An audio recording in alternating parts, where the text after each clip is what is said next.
В селе Санаятах Алекминского района из-за весеннего половодья подтоплены дворовые территории. Об этом Якутия-24 сообщил глава села Юрий Кондратьев.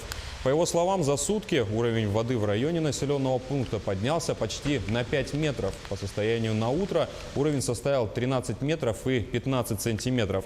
Сейчас ситуация и прогнозы по уровням воды в Алекминском районе уточняются.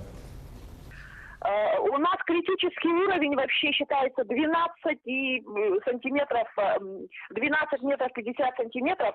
На 8 утра сводка была такая, что у нас уже прошло свыше критического уровня 13 метров 15 сантиметров.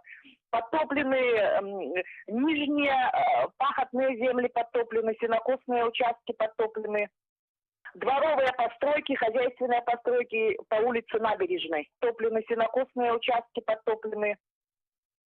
Дворовые постройки, хозяйственные постройки по улице Набережной.